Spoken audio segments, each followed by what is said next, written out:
이사 온 지 딱 한 달째 되는 날이었어요. 302호. 작고 오래된 아파트지만 이상하게 마음에 들었어요. 베란다 창으로 들어오는 햇살, 그늘진 복도, 그리고 누군가 한때 정성껏 가꾼 흔적이 남아있는 화분들. 무언가 단정하지 않은 것 같으면서도 그게 오히려 편했달까. 서울살이 몇 년 만에 처음으로 내 공간을 갖게 된 순간이었죠. 전셋집도 아니고 월세도 아니고 계약서엔 당당히 제 이름이 찍혀 있었고요. 냉장고는 작았지만 조용했고 보일러는 늦게나마 따뜻해졌고 무엇보다 혼자라는 게 마음을 놓이게 했어요. 그날도 평소처럼 늦잠을 자고 커피를 한 잔 내렸죠. 혼잣말을 하든 아무것도 안 하든 누구도 간섭하지 않는 아침. 그게 그렇게 좋았어요. 처음엔 이웃들도 꽤 괜찮아 보였어요. 엘리베이터 앞에서 마주친 아주머니들은 새로 이사 오셨죠? 하며 인사했고 어떤 아저씨는 화단에 물을 주다 말고 요즘엔 혼자 사는 젊은이들이 참 많아졌네 라며 말을 걸어오기도 했어요. 물론 그 중에서도 가장 눈에 띄는 사람은 그 여자였어요. 박금희, 이 아파트 부녀회장이자 항상 누군가의 사정을 다 아는 것처럼 굴던 사람. 처음 만난 건 이사 당일이었죠. 짐을 옮기다 말고 허리를 펴는데 복도 저 끝에서부터 다가오던 하얀 트레이닝복 차림의 중년 여성이 있었어요. 아가씨, 여긴 처음이지? 목소리는 친절했지만 그 눈빛 뭔가를 꿰뚫어보는 듯했어요. 아니, 정확히 말하면 저를 스캔하는 눈빛이었죠. 요즘 세상 무서운데 혼자 살아? 아유, 위험하지 않겠어? 그 말에 어색하게 웃으며 괜찮아요 라고 대답했지만 그 순간부터 뭔가 불편한 기분이 들기 시작했어요.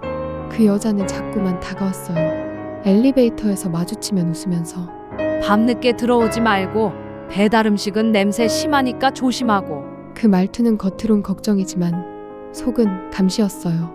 어느 날은 쓰레기를 들고 나가는 길에 그녀가 저를 불렀어요. 분리수거 제대로 해. 여긴 공동체니까.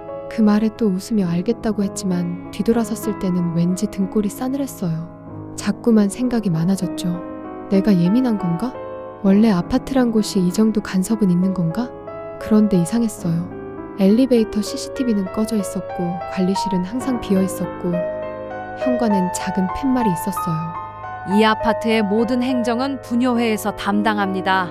이상하죠? 아파트 관리실이 아니라 부녀회가 아파트를 통제한다니. 그날 밤 처음으로 불안해졌어요. 이사 온 지 한 달. 평화롭고 조용하고 안락할 줄만 알았던 공간에서 낯선 시선이 저를 따라다니는 기분. 그리고 그 시선의 주인은 분명히 그 여자 박금희였어요. 이상했어요. 처음엔 그냥 동네마다 조금씩 다른 분위기겠거니 생각했죠. 하지만 이 아파트는 뭔가 유독 조심스럽게 살아야 하는 느낌이 강했어요. 작은 소음에도 민감했고 누가 뭘 했는지 이상하리만치 빨리 퍼졌고요. 그러다 점점 눈에 들어오기 시작한 게 있어요. 이 아파트엔 묘한 규칙들이 있었어요. 입주민들이 서로를 감시하는 듯한 규칙이요. 예를 들어 자정 이후엔 택배 수령 금지, 배달 음식도 오후 10시까지만 가능, 쓰레기는 아침 9시 전에 무조건 배출 완료, 늦으면 안 돼요. 딱 9시 넘으면 누가 먼저랄 것도 없이 엘리베이터 안에 쪽지가 붙어요. 302호 음식물 쓰레기 미배출. 벌점 1회. 놀랐죠. 제가 버린 시간 딱 9시 3분이었거든요. 대체 누가 보고 있었던 걸까요? 그리고 더 이상했던 건 CCTV가 모두 부녀회 소속이라는 점이었어요. 관리실에서도 열람 불가. 금희 회장님 승인 없이는 접근 불가입니다. 관리실 직원이 그렇게 말했어요. 그 순간 뭔가 알 수 없는 위화감이 확 밀려왔어요. 왜 부녀회가 그것도 한 개인이 모든 감시 권한을 쥐고 있는 걸까? 그러던 어느 날 우편함 근처 벽에 있는 공지판에 작은 글씨가 하나 붙었어요. 아파트 내 모든 운영은 부녀회 자치기구에 위임되어 있음. 불응시 경고 조치 후 퇴거 권고 가능. 퇴거 권고라는 단어에 눈이 멈췄어요. 여기가 무슨 군대도 아니고 퇴거 권고라니? 그날 이후로 조심하기 시작했어요. 엘리베이터 안에서는 핸드폰을 꺼내지도 않았고 음식물 쓰레기는 무조건 새벽 6시에 버렸고 택배 기사님께는 꼭 낮에 와달라고 부탁했죠. 그런데 이상하게 그러면 그럴수록 박금희 씨의 간섭이 더 심해졌어요. 젊은 친구가 왜 이렇게 조용해? 어디 아파? 주말에도 집에만 있더라. 요즘 우울한 거 아냐? 밤엔 무슨 일 하길래 들어오는 시간이 그렇게 늦어? 질문처럼 들리지만 그건 절대 질문이 아니었어요. 확인이었어요. 제가 어떻게 사는지, 어디까지 그녀의 감시망에 들어왔는지 파악하는 눈빛이었어요. 그래서 하루는 용기를 내어 아파트 게시판에 자취생을 위한 편의 개선 건의를 올렸어요. 택배 보관함 설치 요청과 음식물 쓰레기 배출 시간 유연화. 별거 아니었죠. 근데요, 그날 밤 302호 초인종이 울렸어요. 인터폰 화면에는 안 보였지만 문을 열자마자 박금희 씨가 서 있었어요. 팔짱을 낀 채 한쪽 입꼬리만 올린 표정. 아가씨가 건에 올렸더라. 목소리는 낮았지만 뼛속까지 단단했어요. 여긴 우리 방식대로 사는 곳이야. 괜히 물 흐리지 말자고. 그리고 그녀는 돌아서며 말했어요. 다 지켜보고 있으니까. 그 한마디에 등에서 식은땀이 주르륵 흘렀어요. 그게 그냥 겁주기일 뿐일까? 아니면 진짜 지켜보는 누군가가 따로 있는 걸까? 그날 이후로 밤이 되면 창문도 조심스레 열었고 문을 잠그고 나면 다시 한번 확인했어요. 현관, 화장실 창문, 작은 환풍구까지. 그리고 그때부터였어요. 저는 밤마다 박금희 씨가 사라지는 걸 보기 시작했죠. 엘리베이터를 타고 5층으로 올라간 줄 알았던 그녀가 사라지는 시간은 항상 밤 11시에서 자정 사이. 그리고 그 시간 관리실 뒤편 창고 불이 희미하게 켜지곤 했어요. 그날도 지쳐 있었어요. 야근, 상사의 헛소리, 지하철 안에서의 밀치기. 몸은 이미 무너진 느낌인데 그래도 집에 돌아오면 괜찮아질 줄 알았죠. 적어도 내 방만큼은 안전할 줄 알았으니까요. 302호 문을 열고 들어선 건 밤 11시 조금 넘었을 무렵. 구두를 벗고 가방을 내려놓고 습관처럼 베란다 창문으로 다가갔어요. 하루의 끝은 늘 그렇게 창문 너머의 어두운 마당과 조용한 복도를 바라보는 시간이었거든요. 그런데 그날 뭔가 이상했어요. 정확히 말하면 평소와는 다르게 이상하게 조용했어요. 엘리베이터 기계음도 없고 윗집 아이가 구르는 소리도 없고 마치 모든 소리가 의도적으로 숨겨진 것처럼 그 순간 눈에 들어온 게 있었어요. 관리실 뒤편 창고. 낮에는 택배 기사님들이 잠깐 쉬어가는 곳인데 밤엔 불이 켜질 일이 없었거든요. 그런데 그날은 달랐어요. 창고 안 형광등 하나가 깜빡이며 켜져 있었죠. 그 빛 사이로 창고 문이 아주 살짝 열려 있었고 그 사이 누군가의 그림자가 보였어요. 처음엔 경비 아저씨인가 싶었어요. 근데 그 그림자가 창고 밖으로 걸어 나올 때 딱 한 가지를 알 수 있었죠. 그는 경비 유니폼이 아니었어요. 추리닝 차림, 모자 푹 눌러쓴 남자. 도저히 얼굴이 안 보이는데도 뭔가 익숙한 느낌이 스치더라고요. 저 사람 어디서 봤지? 속으로 되뇌는 찰나 그 뒤로 나온 사람. 그 순간 숨이 멎는 줄 알았어요. 박금희, 그 여자였어요. 그 유명한 부녀회장님. 근데 모습이 이상했어요. 평소처럼 트레이닝복 차림도 아니었고 그 특유의 파마머리는 가지런히 말려 있었고 무엇보다 입술엔 선명한 붉은 립스틱이 칠해져 있었죠. 그녀는 남자와 아무 말 없이 나란히 걷더니 아파트 옆 작은 화단 쪽으로 사라졌어요. 그땐 몰랐어요. 정말 아무것도 몰랐어요. 그 남자가 바로 우리 아파트 경비 아저씨라는 걸. 아침마다 고개 숙여 인사하던 302호 요새 늦게 들어오시네요. 하던 그 아저씨가 밤 11시 그녀와 함께 창고에서 나오는 걸 제가 보게 된 거였죠. 심장은 미친 듯이 뛰고 있었어요. 봤다는 것, 보아버렸다는 사실만으로도 그 밤은 너무 무서웠어요. 창을 닫고 커튼을 확 쳤어요. 괜히 내가 본 걸 들킨 것 같은 기분. 숨죽이며 그 자리에 그대로 주저앉았어요. 혹시 나도 본 사람이 있는 거 아닐까? 그들이 내 창문을 쳐다봤다면? 아니야, 그냥 우연이겠지. 하지만 우연이 반복되면 그건 징조가 되죠. 그날 이후로 매일 밤 11시 그 시간만 되면 관리실 뒤편 창고 불이 어김없이 켜지기 시작했어요. 이상한 건 그날 이후로 계속 이어졌어요. 창고 불은 매일 밤 11시만 되면 켜졌고 저는 습관처럼 창문 앞에서 그 불빛을 바라봤어요. 처음엔 두려움이 컸지만 이상하게 자꾸 눈이 가더라고요. 알고 싶었어요. 대체 저기서 무슨 일이 벌어지는 건지. 그리고 그 다음날 아침 현관문을 열었는데 문 앞에 뭔가 묻어 있었어요. 처음엔 단순한 얼룩이라 생각했죠.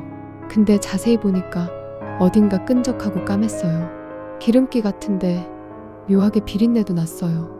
닦아내려고 종이 타월을 댔는데 질척한 그 감촉이 손끝에 그대로 전해졌어요. 마치 생고기 만지는 기분.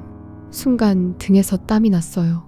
누가 이걸 묻혀놓은 거지? 혼자 사는 여자의 집 앞에 알 수 없는 얼룩이 묻어있다는 건 단순한 우연이 아니었어요. 그날 밤 무서운 일이 벌어졌어요. 거실 불을 끄고 침대에 누워있는데 딸깍딸깍 문고리가 돌아가는 소리가 들린 거예요. 처음엔 바람인가 싶었죠. 근데 그 소리는 정확히 3번 반복됐어요. 딸깍딸깍 딸깍. 누군가가 문을 돌리고 있었어요. 안에서 잠긴 걸 확인하듯 천천히 꾹 돌리는 그 감촉. 숨을 꾹 참고 일어나 인터폰 화면을 확인했지만 아무도 없었어요. 그 순간 머리를 스친 생각. 혹시 창문? 거실 창으로 달려갔죠. 커튼 틈 사이로 바깥 복도가 어렴풋이 보였는데 그 순간 누군가의 그림자가 벽 모서리 뒤로 사라졌어요. 분명 누군가가 제 집을 확인하고 있었어요.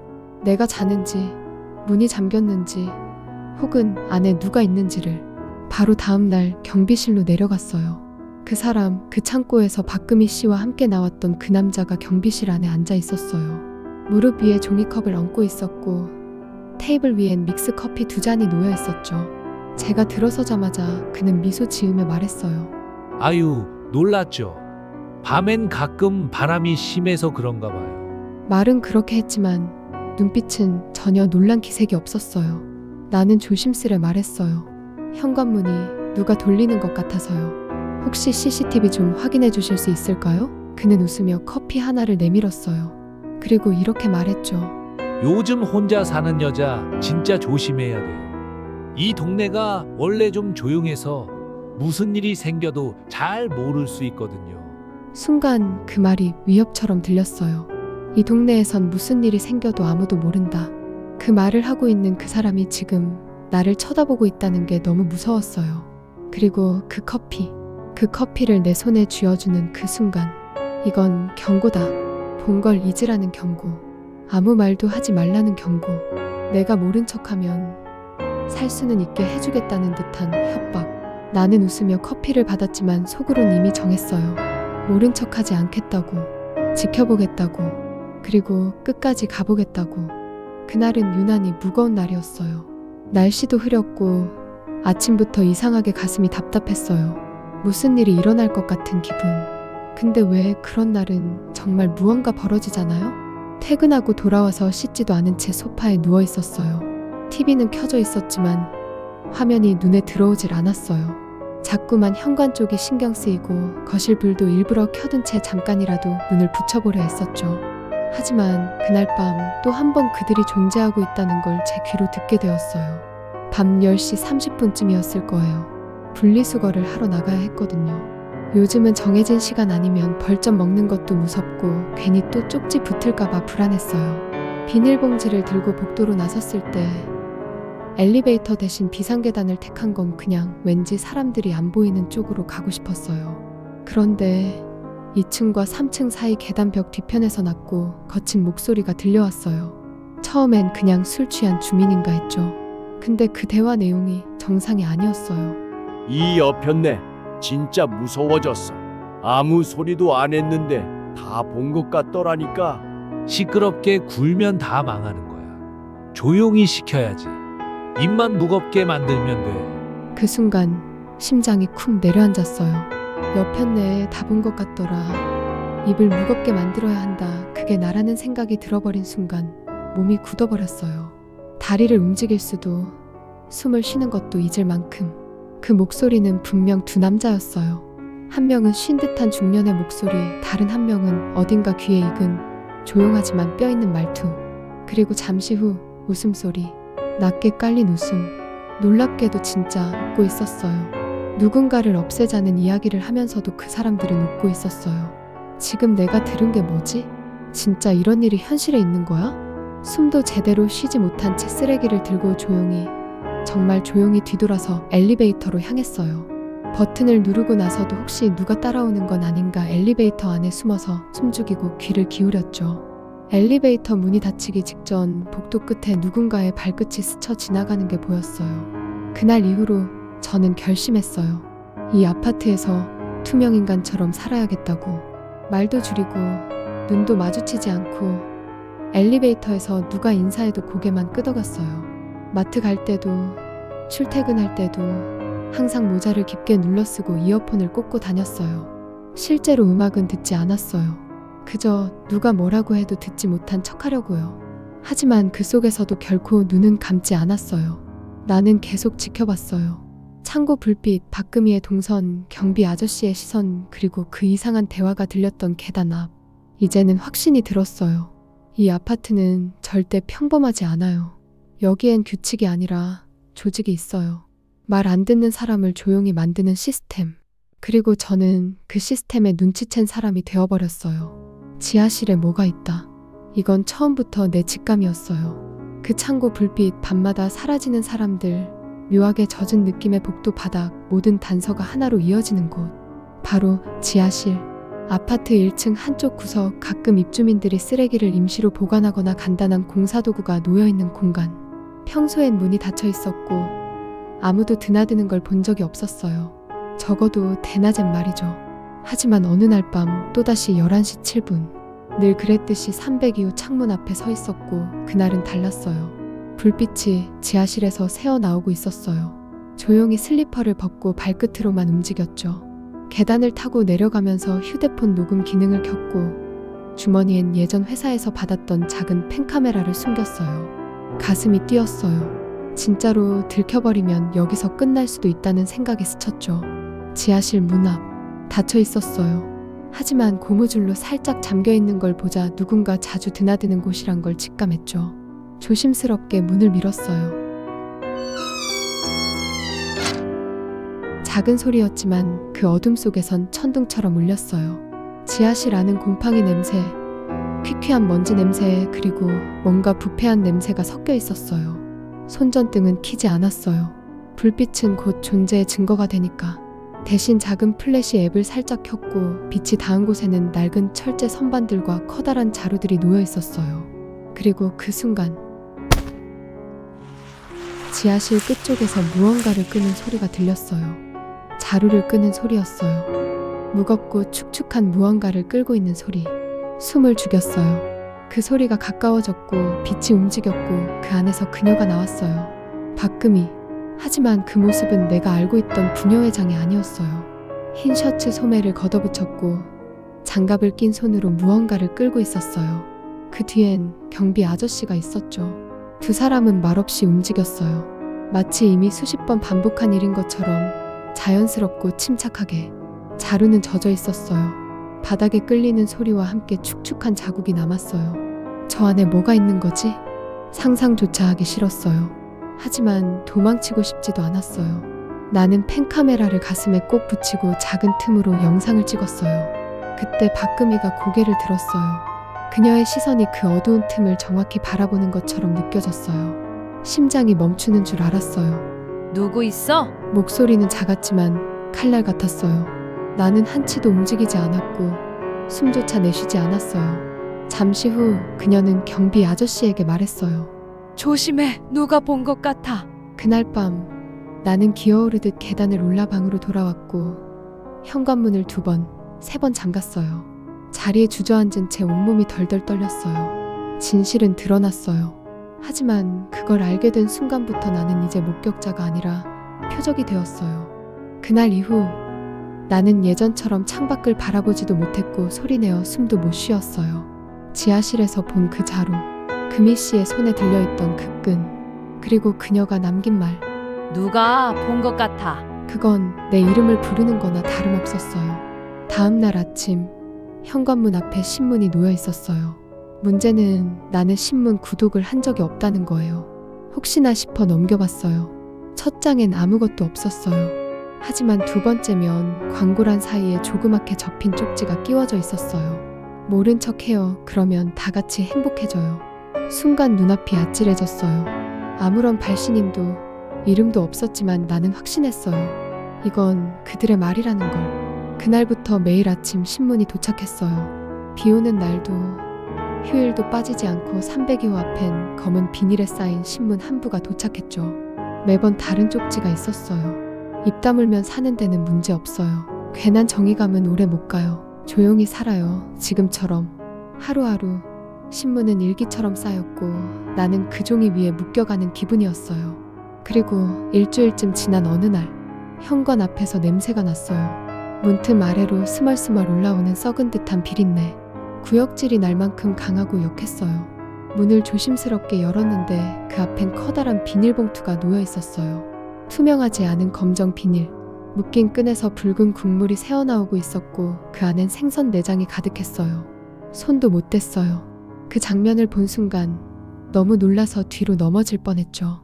그건 명백한 메시지였어요. 이별면 이렇게 된다. 그제야 나는 경찰을 찾았어요. 모든 걸 말했어요. 지하실에서 본 장면, 의심스러운 자루, 신문 사이의 쪽지, 생선 내장. 경찰은 심각한 사안 같네요 라며 CCTV 확인을 요청하겠다고 했어요. 하지만 이 아파트에선 그게 통하지 않았어요. CCTV 열람은 부녀의 승인하에 가능합니다. 설정이 비공개로 돼 있어 열람 권한이 없습니다. 경찰도 아파트 관리소도 아무도 CCTV를 열 수 없었어요. 경찰은 말했죠. 이상하긴 한데 명확한 증거가 부족하네요.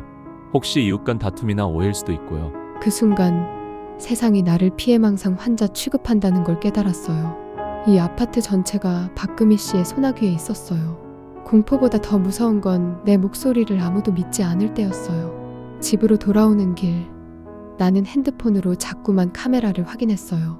녹화된 영상은 아직 살아있었고 소리도 제대로 담겨 있었어요. 그 영상만이 그날의 진실을 증명할 유일한 카드였어요.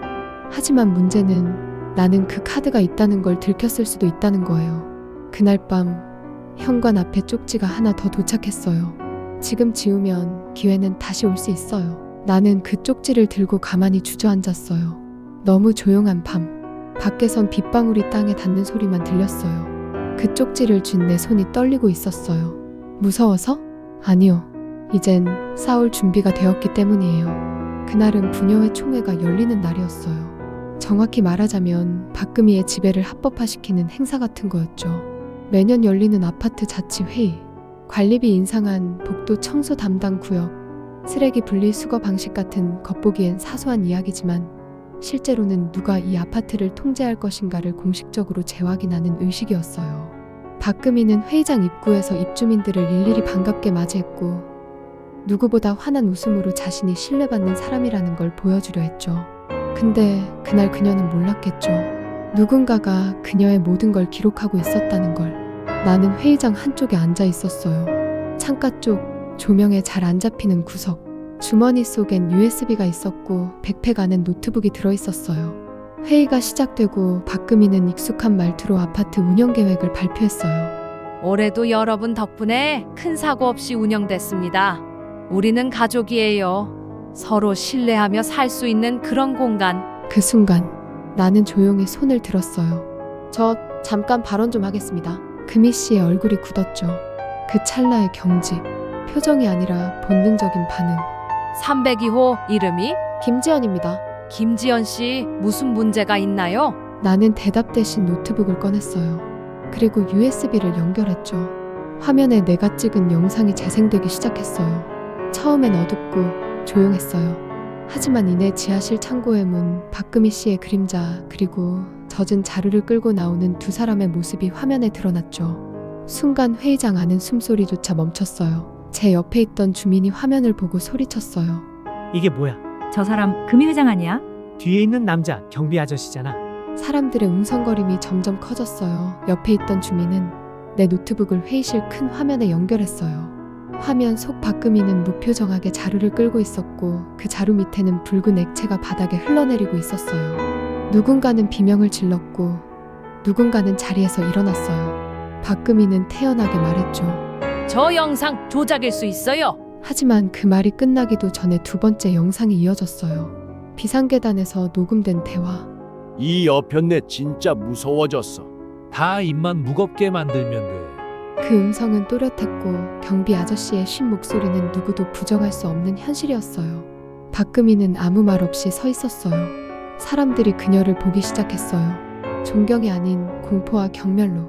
누군가는 휴대폰으로 영상을 찍었고 누군가는 조용히 경찰에 전화를 걸었어요. 그때 박금희가 마지막으로 한마디를 남겼어요. 이래서 젊은 여자 하나 들어오는 게 문제였지. 그 말은 이 아파트에 숨겨진 모든 위선을 순식간에 무너뜨렸어요. 그날 이후 박금희는 사라졌어요. 정확히 말하자면 증발했어요. 누군가는 그녀가 새벽에 짐을 들고 택시를 타고 나가는 걸 봤다고 했고, 누군가는 경비 아저씨가 마지막으로 502호에서 무언가를 들고 나오는 걸 목격했다고도 했죠. 하지만 그 어떤 CCTV에도 그녀의 출근은 남아있지 않았어요. 기자들이 아파트를 들이닥쳤고, 뉴스에서는 부녀회의 권력화, 비리, 공동체의 붕괴 같은 말들이 헤드라인으로 쏟아졌어요. 오늘 오전 신고를 받고 도착한 경찰은 재성구의 한 아파트 지하실에서 시체가 담긴 자루를 발견했습니다. 영상 속 자루를 끌고 나오는 모습이 포착된 이 아파트 부녀회장 박모 씨는 현재 살인 혐의로 경찰이 쫓고 있습니다.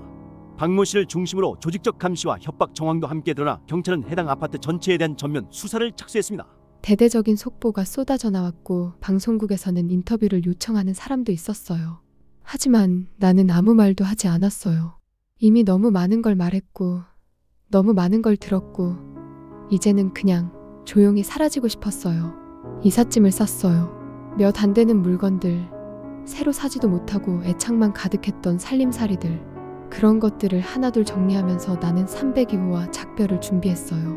현관문을 마지막으로 닫을 때 문득 이상한 기분이 들었어요. 나는 피해자였을까? 아니면 이 아파트의 또 다른 일부였던 걸까? 그 질문은 아직도 대답을 못하고 있어요. 소문에 의하면 박금희는 처음부터 그런 사람은 아니었다고 해요. 남편이 갑자기 죽고 혼자 남은 그녀는 오직 자리에 집착했다고 하더군요. 그게 바로 부녀회장 자리였고 결국 그녀는 손에 넣었고 그렇게 생긴 자리는 그녀에게 존재의 증명이었다고 해요. 박금희는 오래전부터 관리비를 조작해 빼돌렸고 처음엔 주민 행사비 몇만 원 정도였지만 나중엔 CCTV 설치 예산, 조경비, 유지비까지 관리사무소 직원도 바뀌고 회계도 흐려지고 그 누구도 정확히 따지지 않았다고 했어요. 그런데 그 사실을 어느 주민이 알게 됐고 자꾸 이의제기를 하던 어느 날 소리 소문 없이 사라졌다는 소문도 있고요. 그 이후 박금희는 눈엣가시 같은 사람들을 모두 처리했다는 소문까지. 처리 대상은 대부분 혼자 사는 사람들이라 하더라고요. 가담했던 경비원 아저씨는 아내가 아팠고 병원비 때문에 곤란했다는 말도 있었어요. 돈 때문에 이런 행위에 가담한 건지 아니면 지배를 당한 건지는 알 수 없지만 그 사건 이후로 경비 아저씨도 어디론가 사라졌다고 하더군요. 물론 소문이지만 어느 정도는 사실이라 믿는 사람들이 많았어요. 이사온 새로운 동네, 낯선 오피스텔. 여긴 창문이 크고 밤에도 불빛이 많아서 왠지 덜 외로워요. 그렇게 다시 혼자의 일상이 시작됐고 모든 게 끝난 줄 알았어요. 그런데 어느 날 퇴근 후 현관 앞에 작은 꽃다발 하나가 놓여 있었어요. 포장도 없이 길거리 꽃가게에서 급하게 산 듯한 그 흔한 국화 몇 송이. 그리고 그 밑엔 작은 종이 쪽지가 붙어 있었어요. 쪽지엔 조용히 살아요 라 써 있었죠. 처음엔 농담인가 싶었죠. 하지만 그 글씨체에 그 문장 끝에 습관적인 마침표 하나. 그건 분명 누군가의 사인처럼 느껴졌어요. 그 후로 매년 같은 날 내 문 앞엔 꽃다발이 놓여 있어요. 나는 이제 익숙해졌어요. 받아들이는 법을요. 때론 그 꽃을 화병에 꽂고 때론 그대로 쓰레기 봉투에 버려요. 하지만 어느 날은 그 꽃을 들여다보다 그녀의 얼굴이 떠오르기도 해요. 박금희, 그 여자의 목소리, 그 눈빛, 그리고 그 마지막 말. 이래서 젊은 여자 하나 들어오는 게 문제였지. 그 말은 이 아파트의 진짜 구조를 말해주는 열쇠였어요. 그곳은 단순한 거주 공간이 아니라 누군가의 세계였고 그녀는 그 세계의 여왕이었어요. 지금도 가끔 어떤 밤엔 꿈을 꿔요. 302호 창문 너머로 바라보던 그 어두운 창고, 그 젖은 자루, 그 뒤에 선 그림자들. 누군가는 말했어요. 집은 사람의 안식처다. 하지만 내가 살았던 그 집은 함정이었어요. 그리고 나는 아직 그 함정에서 완전히 빠져나오지 못했어요. 문 앞에 CCTV를 달고 매년 꽃을 놓고 가는 사람을 추적하려 했으나 내가 아는 그녀는 아니었어요. 그냥 배달원일 뿐. 그녀라고 추측만 할 뿐. 사실 누가 쓴 쪽지인지 누가 보낸 꽃인지 경찰도 알 수 없다고 했죠. 그녀는 지금 어디에 있을까요? 경찰은 아직도 추적 중이라 했지만 체포됐다는 뉴스도 죽었다는 소식도 아무것도 없어요. 계절이 몇 번 바뀌고 도시도 달라졌고 이제 저는 완전히 다른 곳에서 살아가고 있지만 낯선 복도의 그림자만 봐도 심장이 멎을 것 같아요. 누가 문을 두드릴까봐, 엘리베이터에서 그 목소리가 다시 들릴까봐, 그 눈빛이, 그 웃음이 내 바로 앞에 다시 나타날까봐요. 본 이야기는 실제 국내 아파트 분여의 내부 고발 사례에서 영감을 받아 구성되었습니다. 모든 인물과 사건은 허구이며 현실과 유사하더라도 우연의 일치일 뿐입니다. 오늘 이야기를 재미있게 보셨다면 좋아요와 댓글로 여러분의 생각도 공유해주세요.